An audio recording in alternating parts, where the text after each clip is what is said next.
What's up, headbangers? Welcome to another episode of the Talk Louder podcast, where we geek out on all things rock and roll. Hit that subscribe button on our YouTube channel. Leave us your likes and comments. You can also leave likes and comments on our Facebook page.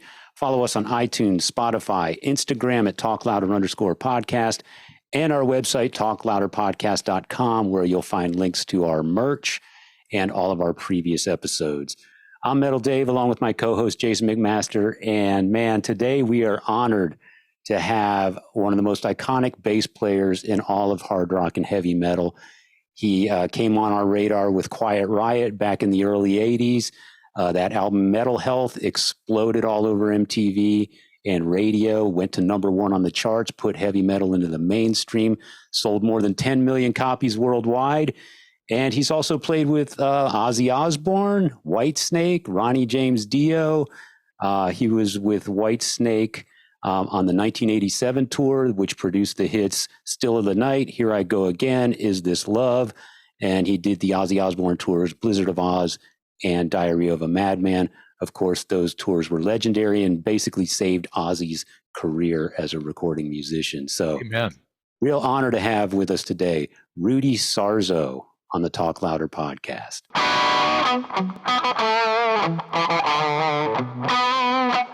You know, I don't think we had actually officially met. I mean, of course, I've been a fan for years, but I actually shook your reached out hand at Monsters on the Mountain for the very first time. I remember you. Yeah. Yeah, it was one of those. I know that dude. Yeah. I was saying hi to Jizzy, and then you put your hand out. I was like, oh my God, Rudy Sarzo wants to shake my hand. Why not? Bless. Any friend of Jizzy is a friend of mine.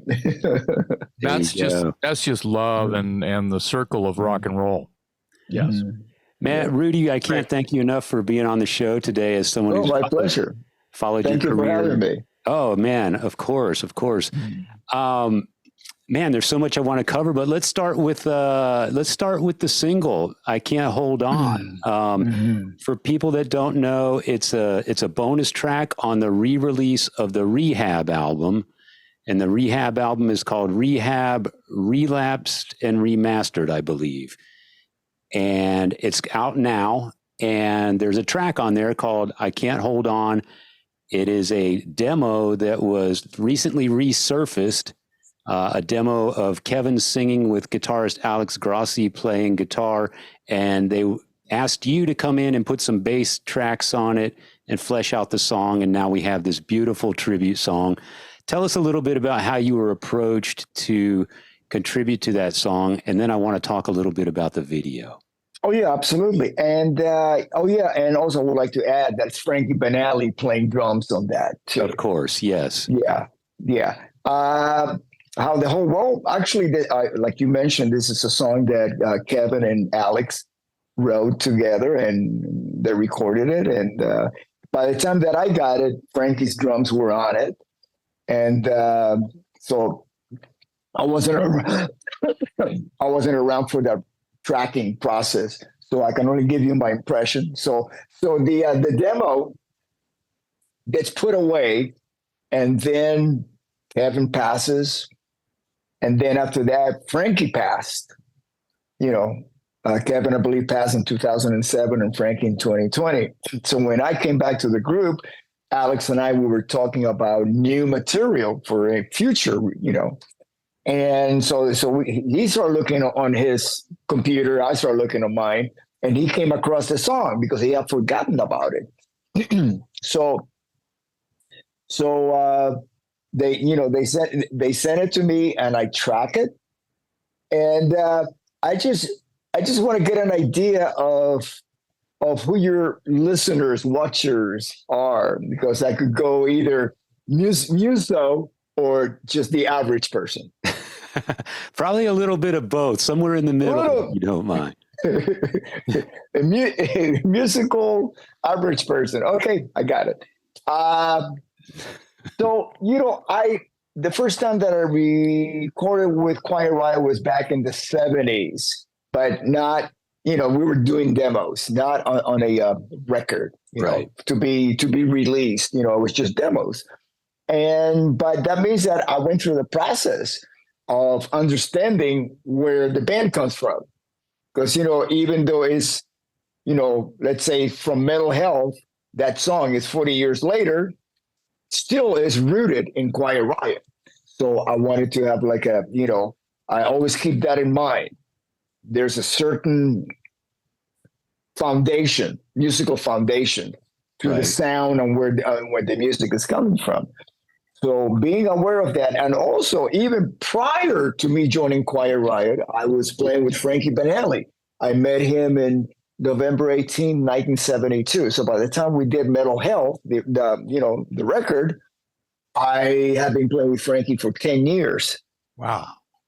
Touring, playing clubs around the Midwest, with top 40 bands. Top 40 was really cool back then, back in the 70s. It's not the top 40 of today. AM Gold. AM Gold. Yeah, that's right. I can imagine the set list was amazing. Oh, God. Well, you always sneak in things that you wanted to, Yeah. Not necessarily the top 40, but, commercial rock,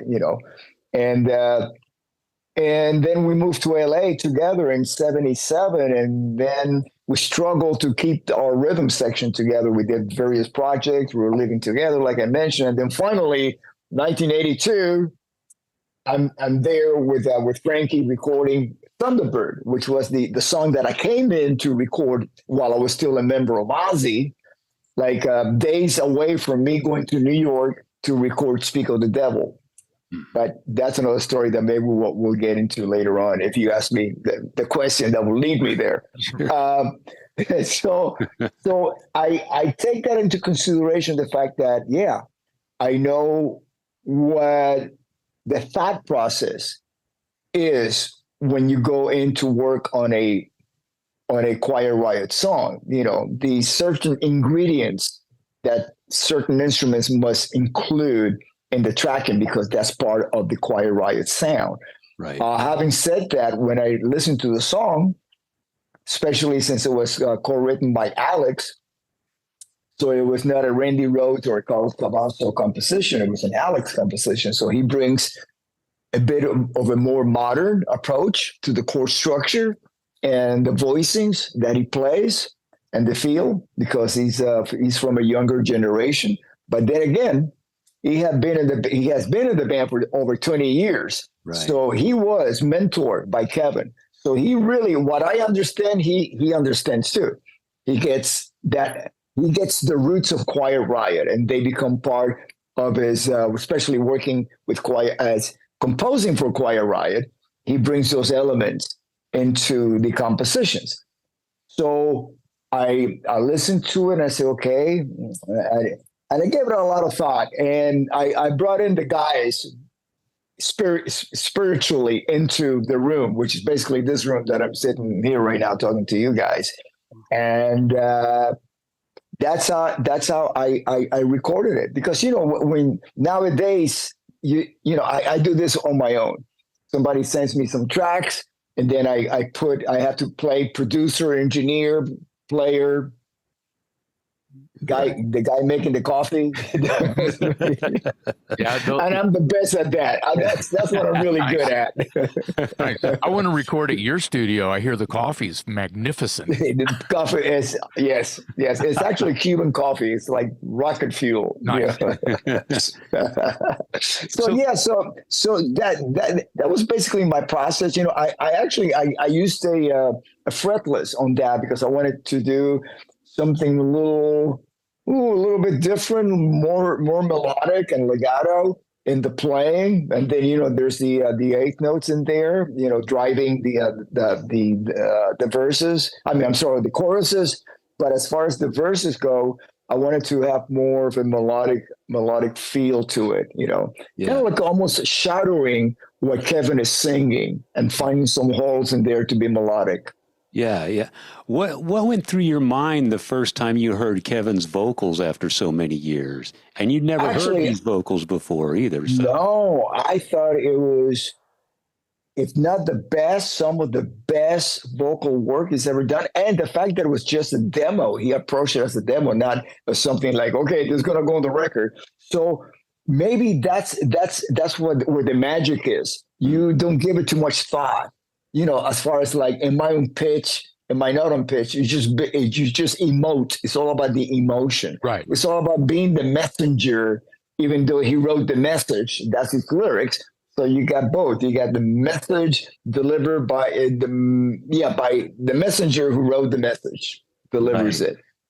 So there's a very magical, organic feel to it. There's no pressure.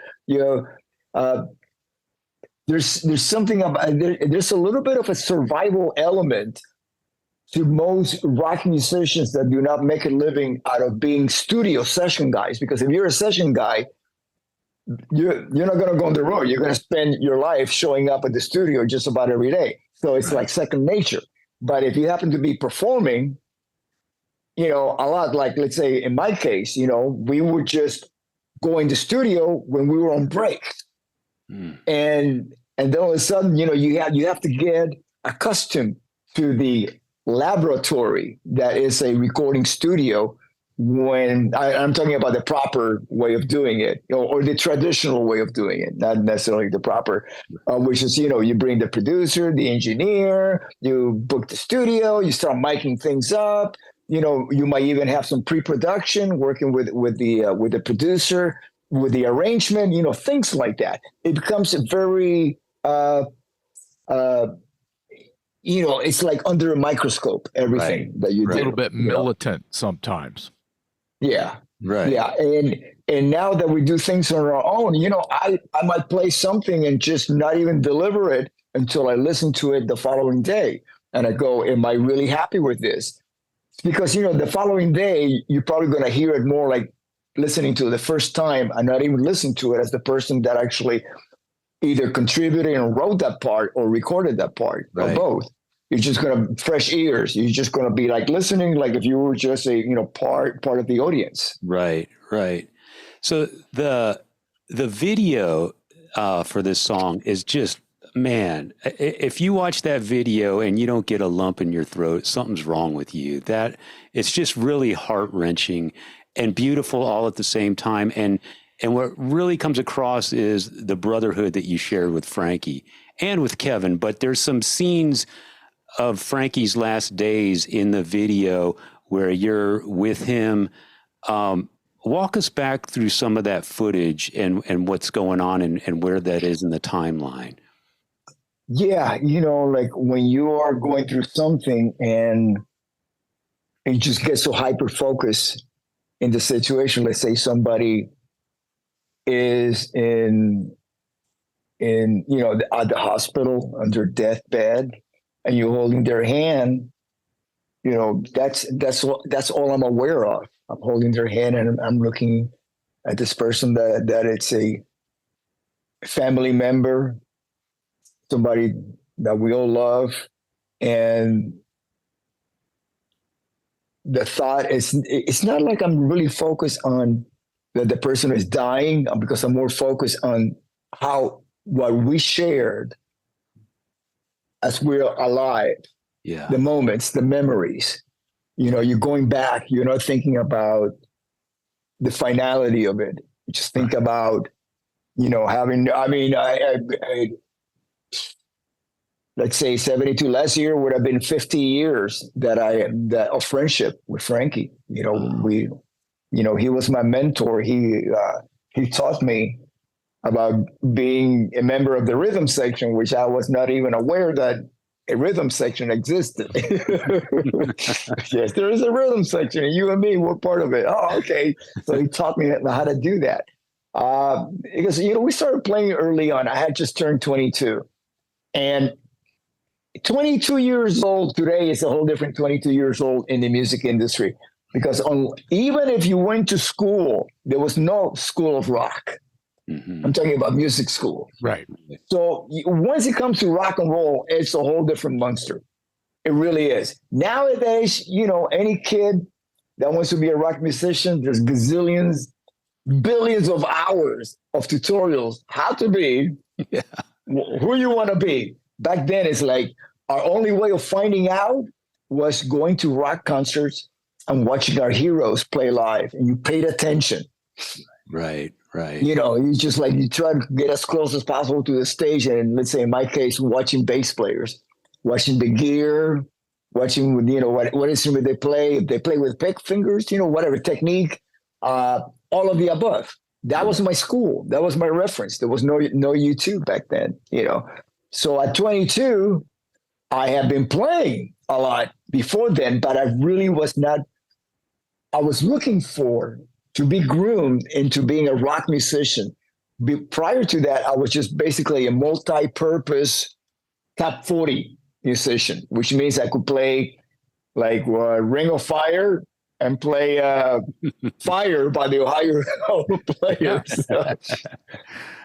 I'm Fire by Hendrix. You know, all these were songs on the radio. You know, you could go from Janis Joplin to You Having My Baby by Paul Anka. Yeah. You know, so it wasn't like, okay, I'm a rock bass player. No, I'm a top 40 bass player.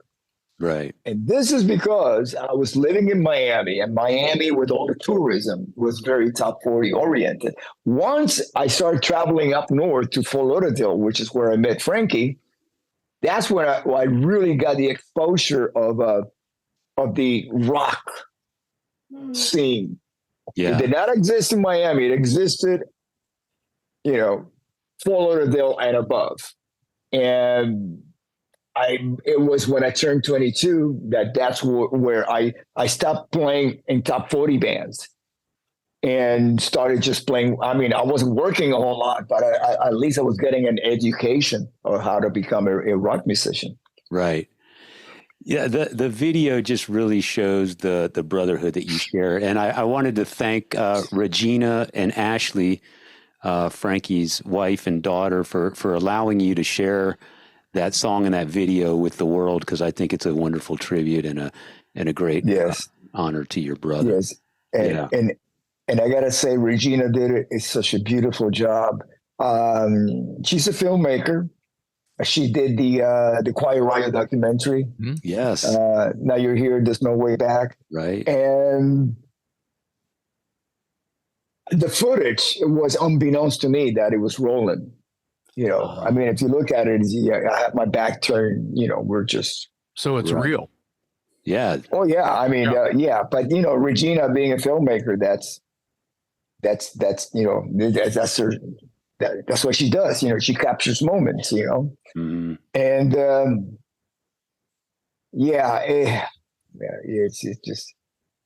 it's when I watched the video, I felt that it really completed the song. As far, you know, complemented, but it only it completed it.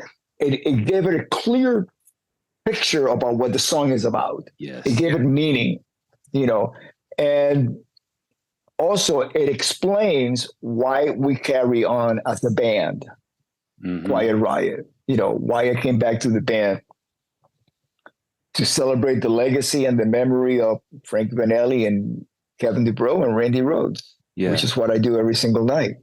Yeah. You know. Well, I think it's a great tribute. If anyone hasn't seen it yet, look it up on YouTube, Quiet Riot.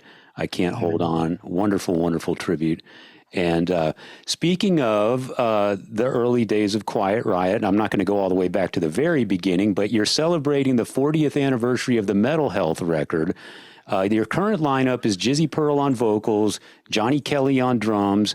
Some people might remember him from Typo Negative and Danzig, Alex Grossi on guitar, and you, of course, on bass.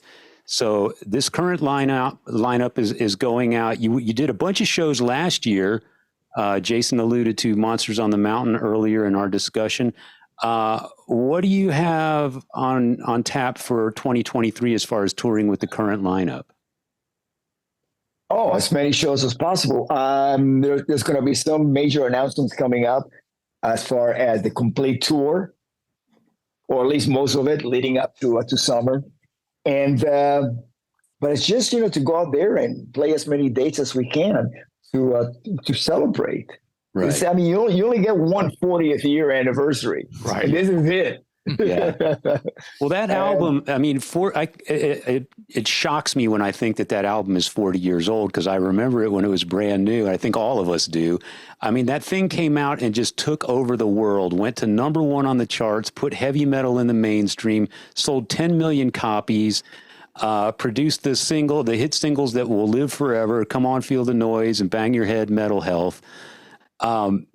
Wow. Where were you when you got the news that album knocked the Police Synchronicity out of the #1 spot on the charts?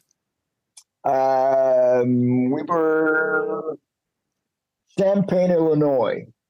Wow, he does remember. How Oh could no, you? actually, no.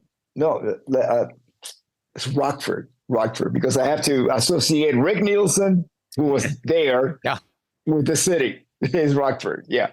Okay. Hometown of Cheap Trick. Yeah. Yeah. Rockford. Yeah. Because we went to his house after the show, and we celebrated.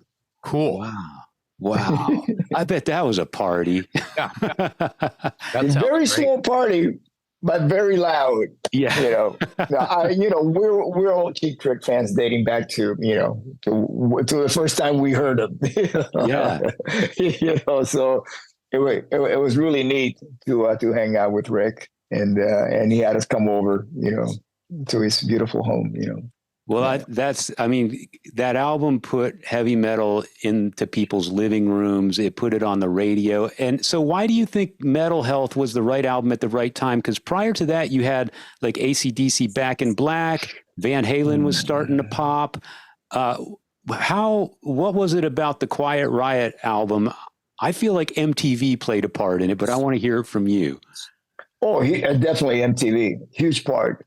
But, our first single was Metal Health, and it did not, our first video. And back then it was all, singles and video were the same thing, basically. Yeah. As a promotional tool. You want to sell singles. As a matter of fact, I have a gold single for Come On, Feel the Noise, which is very rare because you have to sell 1 million of those. So if you have a hit album, why are people going to buy the single? It's the same song that's in the album as a single. So to have a multi-platinum record along with gold single, like I mentioned, it's 1 million singles. That's really, really rare, but we did. And this is my perception of it, and I'm going to tell you it's because from experience. So I besides MTV being so instrumental in exposing, playing our video every half hour on the hour. Yeah. It was the fact that Come and Feel the Noise it's a nursery rhyme. It's three blind mice, 3 blind mice, come on, feel the noise. So what happened is we used to get children at our show, like toddlers. Parents would bring their toddlers to watch the band. I recall like playing, because by that time we were playing with Black Sabbath, and I thought, wow, these kids they just listen to us. Now they're going to listen to Black Sabbath. Wow. Nice. So nice. But the parents would say, come on, little Johnny, sing for Quiet Riot. And the baby would go, come on, feel the noise. So, yeah, I think that I had a huge part because it just went demographics, it just opened it up. Children, toddlers, teenagers, parents. Yeah. Just because the kid liked the song, of course, the parent is going to embrace it. That was not a bad song, as far as lyrically talking about bad things. It was, I feel the noise. Oh yeah, that could be anything, Right. Yeah, it wasn't like a gangster rap song or anything. Right. But it was almost, there was almost a sort of a cultural shift that came with it, because all of a sudden then I remember some of my friends in high school are now wearing the black and white striped T-shirts and the bandanas around the neck. People started dressing like Quiet Riot after the MTV thing because they could see what you looked like. Yes. And that's what happens when your video gets played every half hour. You said every half hour. I was going to say every 15 minutes, but I'll take your word for it. At some point, yeah. But I got at least every half hour because I noticed it. I went, wait a minute, it's it's 3 o'clock in the afternoon. It's on. Then at 3:30, it was back on. Yeah. But then again, this is 1983. There weren't that many rock videos at the time. And another thing is, if you notice that video, the band does not come on until like later on in the song. Yeah. And they like that. They like to have actors in the video rather than the band is throughout the whole video. Some kind of storyline. Yeah, exactly. Yeah. Yeah, that's true. That it starts off with the kid in the bed and the bed starts shaking. And but I remember those videos were on all the time. The songs were on the radio all the time. And the album went on to sell, as far as I know, 10 million copies. And it might be even more than that. It's pretty. Yeah, I have a plaque on in my studio down below. It was 10 million worldwide, which is diamond, 2023. So 2003. Oh, wow. So 20 years ago, it was already 10 million, but now it's so hard to gauge because of all the streaming and downloading and whatever. Right. So I call that pollution, digital pollution. Yeah. What are you going to do? No, exactly. It's the future. Well, congratulations. It's a milestone. Thank you so much. Thank you. I mean, I have to say that Bang Your Head Mental Health it's too bad that really didn't arc and that it was, congrats on Come On Feel the Noise, but I really always felt like Mental Health and the dynamic of the song, because the verses are broken down and the chorus is like, punches you in the face when it comes in. It's more of that kind of a song. And I think I'm just speaking personally, that song, I think really says that's my Quiet Riot song. Just in my it has become that now because we close with that song. Of course. Yeah. It's kind of like when Guns N' Roses, they put out Welcome to the Jungle first and it just kind of went nowhere. And then they put out Sweet Child of Mine and it went big time. And then Welcome to the Jungle kind of came back. And I think that's kind of what the same thing with Quiet Riot. Yeah. Good game. Because I remember seeing the Bang Your Head video, Kevin escaping the mental ward in the padded room and the mask rolling down the hallway. It was awesome. Yeah. And then, but it was kind of one of those things that was on at 3 a.m. or whatever. And then it maybe after Come On Feel the Noise, then it was in heavy rotation and kind of came back. Yeah. Yeah. How much of that album are you on? Because I know you're not on all of it, but you are on most of it. Is that correct? If you have a copy of the vinyl, do you have a copy nearby? I do. I don't have it nearby, but I do have it. Yes. Okay. Look at our background. We have it. Yeah. Yeah. In the back, from the first pressing, it says Chuck Wright under the additional musicians. Okay. Played on Don't Want to Let You Go and Mental Health. Right. I played on the rest of the record. Got now, it. you have to remember, I did most of that record when I was still a member of Ozzy. Yeah. Yeah. Yeah. Yeah. I went in to just record one song as a tribute to Randy. That was Thunderbird. And since I knew a lot of the material, because let's say Slick Black Cadillac, we used to do that in the Randy Rhoads version of the band. Right. And then a lot of the other songs were actual Dubrow songs. I mean, the band was not called Quiet Riot at that moment. It was still known as Dubrow. It wasn't until I came back in the band that the band officially became known as Quiet Riot. And to prove it, there's a book that's coming out, or is out already, actually. It's called Keep On Rolling. And the text, photos by Ron Sobel, which was our lighting guy and photographer who traveled with the band, best friends with everybody. Ron Sobel, photos of early Quiet Riot stuff, and Dubrow, and also Mark Wise. And the text is written by the Dubrow and Mental Health version of Quiet Riot fan club president, Missy Whitney. So, and she's got the letters, fan club letters that will go out to the fans. And the October letter is when it's announced that I'm back in the band and the band is renamed Quiet Riot. And that's when we got the record deal. Wow. Okay. Yeah. Yeah. So, speaking of your time in Ozzy, I have a copy of this 2006, your book called Off the Rails. And it's a great account, firsthand account, obviously, of being on the road with Ozzy and Randy Rhoads. This would be the Blizzard of Oz, Diary of a Madman, Speak of the Devil tours. And there's a number of things in this book I'd love to ask you about, but we're going to run out of time, so I'll pick a couple. You mentioned in the book, and I think you've maintained for years, that you're pretty convinced that Randy Rhoads saved a lot of lives the day that the plane crashed. Tell us a little bit about your thinking on that. Why is that? Well, just from what I was told by the people that were actually on the ground. When I say on the ground, it's Jake Duncan, our tour manager, and Don Airy, our keyboard player. They were taking photos of the flight. And Tommy Aldrich, Ozzy and Sharon, myself, we were asleep in the bus. Right. And so the only witnesses that we have are Jake and Don Airy. And Don was taking photos with a lens, and he says that they witnessed struggle, the plane going like this, right? Mm-hmm. It looked like somebody was trying to keep the plane from going into the bus. And they had camera right in front of their face. So it was very hard for them to tell exactly, the depth of field of how close something was to them.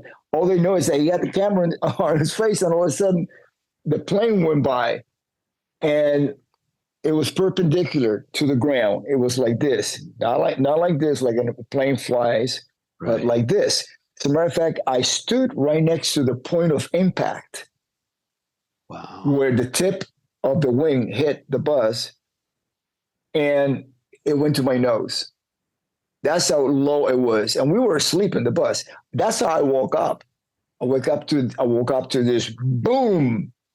And I have no idea what it is. I mean, I'm in my bunk. It's all dark. So so anyways, so that's how close we were to actually the plane crashing into the bus.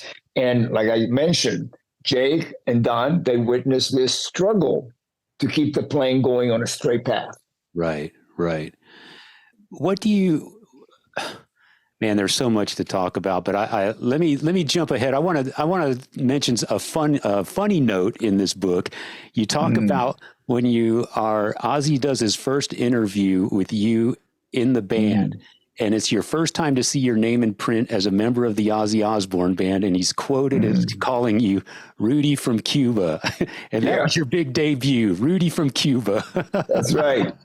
Well, at least he got the country right, so I'm pretty impressed, I had just joined the band that day. Wow. And, what's this guy's name? I can't believe him. It wasn't like, like Joe Smith, it was like Rudy Sarzo. What the hell is that? What's a Sarzo? What does it mean? I thought that was funny. But then you go on to say you were actually kind of proud of that because your background coming from Cuba, no one would have ever expected that you would make a career out of music. And here you are playing in one of the biggest bands in the world. So you actually, so he didn't get your last name in print, but he did mention the fact that you were from Cuba, and that was a point of pride for you. Yeah. For so many reasons, that being one of them. And I mean, when you mention a musical path, well, rock and roll is not the only musical path. There's a lot of different musical paths out there. I might have gone, maybe play some salsa. Yeah. Maybe be a band leader like Ricky Ricardo. It's not too late. It's not too late. I'm working on it. What do you remember about the dates? If you remember anything, the dates that you guys did, there. That you guys did with it was Ozzy with Motorhead supporting coming through Texas. What do you remember about some of those Texas? Oh God, yeah. Well, there were two Texas memories, and I'm talking about tours. We did the one with Motorhead. That's when Ozzy pissed on the Alamo. Mm. And I mean, there's a backstory to it, but he got arrested. He pissed on the Alamo, Mm-hmm. and so we,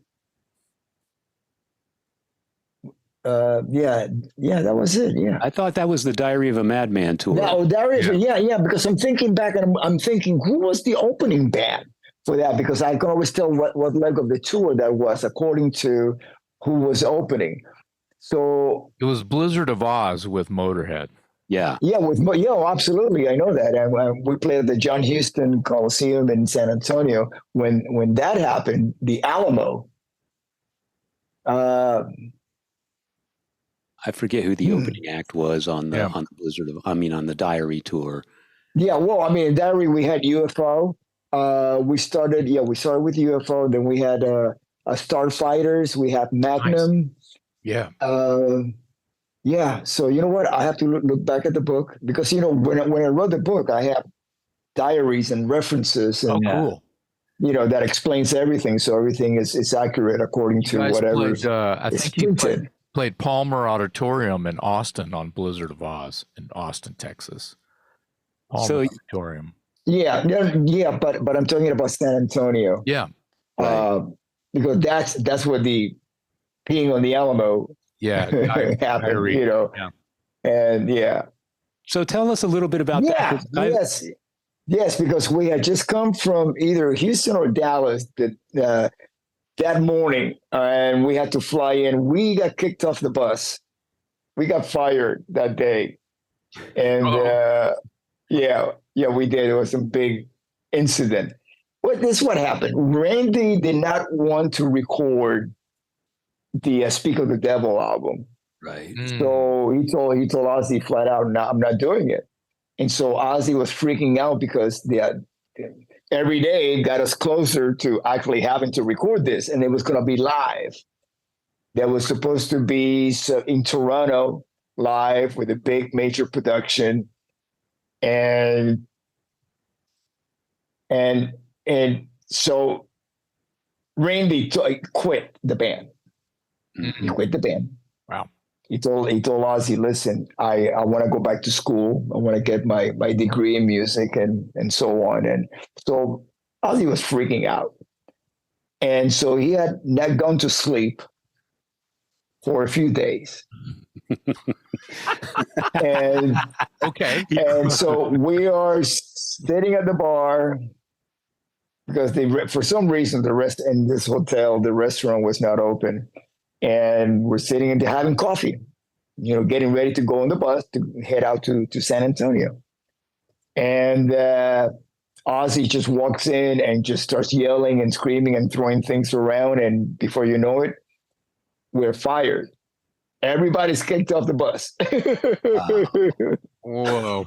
So we had to, I mean, back in the day, 40 years ago, you could make travel plans on the spot, Yeah. You could arrive before the plane took off, 10 minutes. And then you walk through, you get your ticket and walk to the gate and you get on the plane. It's way different now. Right. So all these things were reorganized, and Ozzy and Sharon went on the tour bus to San Antonio. We got there later because we had to wait for the plane and then get to the airport and, then get on the plane, land, and then from the airport, get back to, go to the hotel. Once I get there, even though we were fired, we went to our rooms, just to see what was going on.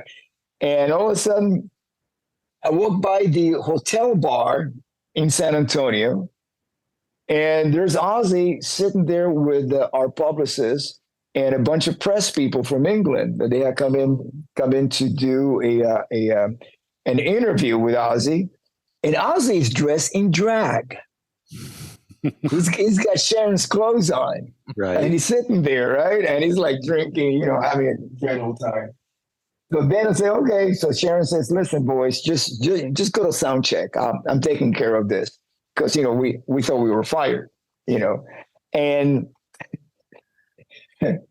So I finished sound check and I go to the dressing room, and all of a sudden we hear that Ozzy has been arrested for pissing on the Alamo, a national monument, Right. And it's like, okay, there's going to be a riot here. I mean, if we don't do the show, it was sold out, and it's like, you can cancel this. This is Texas. You didn't do stuff like this. People are going to show up and they pay their hard-earned money to see a show, and damn it, you got to deliver. So Sharon, fortunately, she was able to talk to the police and says, listen, if Ozzy doesn't get out of here and go and do the show, there's going to be a riot.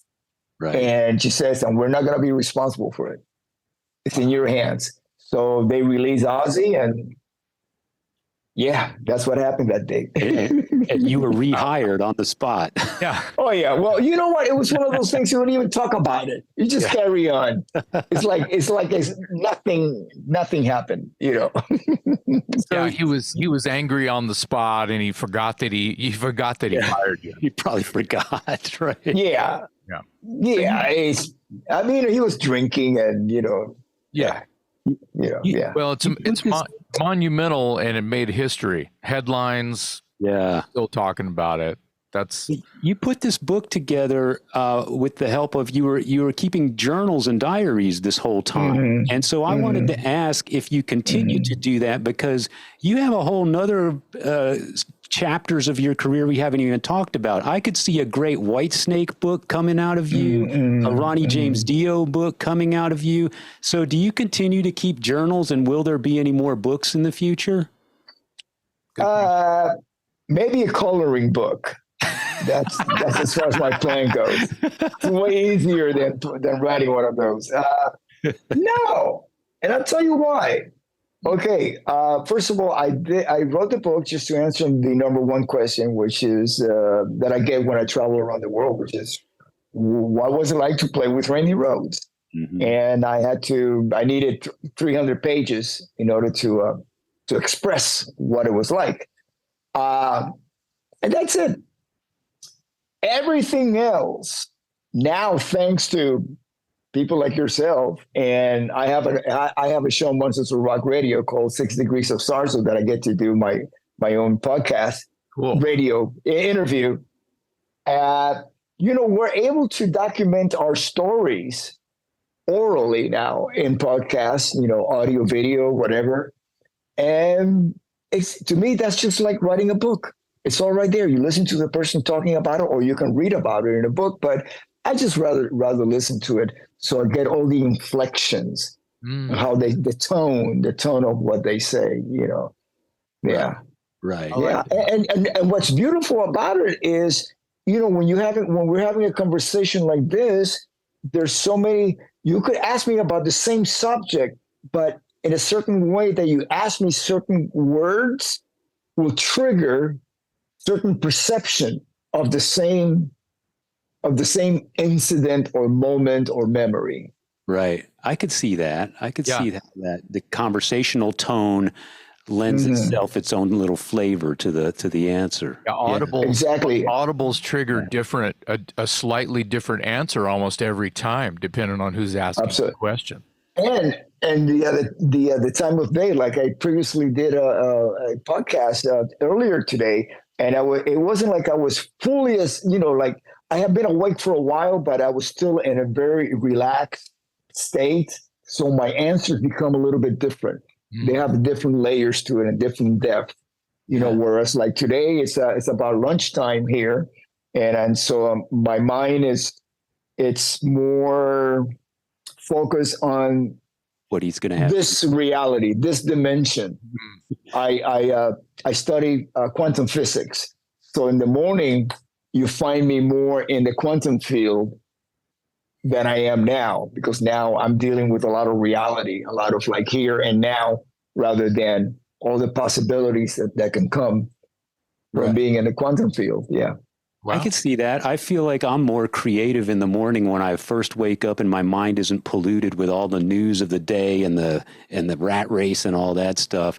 So you get a different version of me first thing in the morning than you do in the middle of the day or at the end of the day.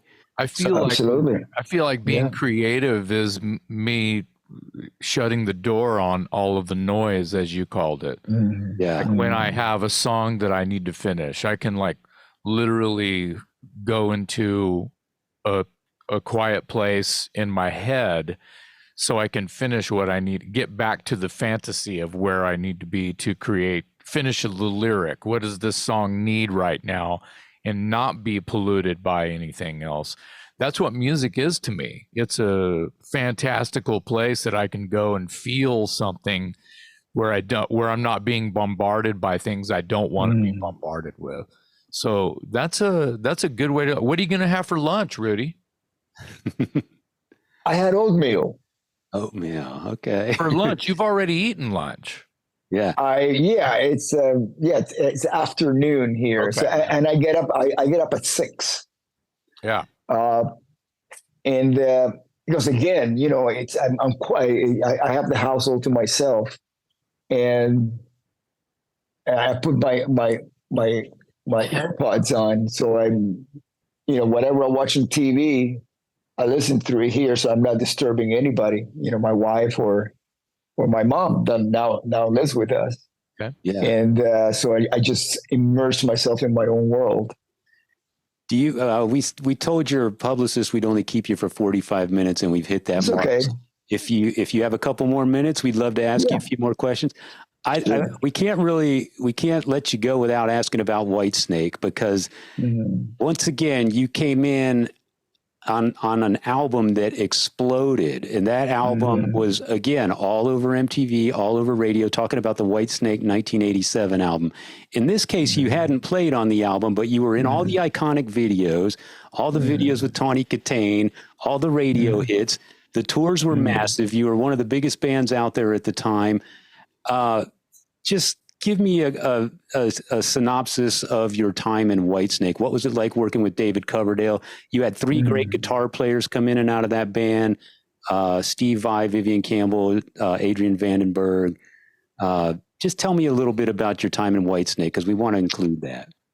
Yeah, in 1984, Whitesnake was the support band for Quiet Riot, so I got to know David and I was there. And the band very, very well, Right, yeah. And so before we started the tour, I had given Quiet Riot notice that I was going to leave after I fulfilled my commitments to the dates, all that have been signed, the contracts and all of that, and so. On the last day of our tour with Whitesnake, David, we threw a party for the band, and as we were partying, we're leaving, you hug each other, and he whispers in my ear, he goes, "Someday soon we're going to play together." And I go, "Wow, how does he know that I'm leaving the band?" Because it was not, publicized that I was leaving. So anyways, as soon as I finished the tour, I'm out of the band. And I get a call from their management. And at that time, Tommy Aldridge and I were trying to put a band together. This is 1985, early 85. So they invite us to join the band. And since I knew the dynamics, I experienced the dynamics, the friction that was going on with the band and David, it was still there. The friction, the elements of the friction. So I think I decided not to leave one situation to join another situation. And I said, you know what? I passed on it. So Tommy and I were, like I said, we were just actually asked to join the band at that time, which meant that we would have recorded on the 87 record. Also means that 2 years later, when the album came out, we were probably not going to be in the band by then, just like everybody else. So I got to tell you my experience with the band as a touring member, and then later on playing on Slip of the Tongue, and going through the pre-production and recording process and touring of that record. I'll take that. Yeah. Sure. Oh, yeah. I think we all would. I'll take that. If you won't take it, I'll take it. Yeah. There's I'll take that. there's a couple of more than a couple, but of things that sort of put you at what I would call, and I hope the last thing I want to do is embarrass you, put you on the spot, but because I have so much respect, but living legend status. I that's a heavy crown, and I wouldn't want to, embarrass you in any way. But it's pretty crazy just in the rock world what your legacy has attached itself to, that is on the lips of every in my world, every true rock and roll person who they all own your stuff that you've been involved with. Everyone I know owns records that you're on or bands you toured with, whether it's Blue Oyster Cult or whatever. How does that make you feel at where you are in life, and just the love? I mean, it's love. People love you, Rudy. Well, thank you. But having said that, what keeps me balanced, is it's as I view my life through my eyes. If you're going to call it living legend, I will add by association. Sure, that's living legend by association. Completely fair. Because I'm one thing about me is I'm only as good as the people I play with. Wow. You're here. Yeah. And if I am really good, it's because I'm playing with some real monsters. Some great players. You know what I mean? Badass car has many parts that make it a badass car. Yeah. Exactly. And so, by association. And I got to tell you, if I look at life being a journey, being a constant learning process, what better for me than to be playing with some of the greatest and learn from them about everything. Oh my God. I mean, people do not ask me enough about Dio. I was just going to ask you. Yeah. And that's what did you learn from Dio? Oh my God. How much time do we have? We have as much time as you have. As long as you want. Actually, if you watch the documentary, you get you get a really good sense of how much, not how much, but some of the things that I do learn from him, because he was one of those people, and Randy Rhoads and him as musicians just filled it up for me. Frankie originally, as my original rhythm section mentor, did that for me. And then you have Randy, and then you have Ronnie. Complete leading by example. That's how, Ronnie never sat down and told me, you got to do this. I watched him, and he knew I was watching him. And him being originally a trumpet player and musician, classically trained, being a bass player, being a composer, being Ronnie James Dio, period. There was a lot to learn and a lot to watch and it took my life to a whole different level. Wow. Ronnie, but it was just by watching him be Ronnie James Dio. Yeah. My God, he used to, like, when I first joined the band. Okay, this was typical Ronnie. Okay, he would do a show, sing for 2 hours, they would go backstage, and within 5-10 minutes, his personal, manager will come in and say, "Listen, there's some people here to see you," and he'll go, "Oh, I just got off the stage, I'm tired. Okay, let me go." Okay, so he'll go. And then about 15 minutes later, I'll follow him just to see what's going on, right? I just joined the band, so I'm kind of getting a feel for things. And there's Ronnie, and we will have like a glass of beer, like a mug, and he would never go down. He was just holding it, right? It's a prop. Yeah. And it's like, and he would be like talking, and his conversation would go, "So, how's your cousin Bill? How's his health? Did he get that surgery? And I'm going like, oh, he must really know these people very well. No, he hadn't seen them like in years, but he remembered that. Wow. So from town to town, he would do the same thing. And I thought, there's got to be a trick to this. This is too insane that he remembers every person's name, their family members, friends, what they do for a living, every single show. Wow. Everywhere around the world. Yeah. He did that.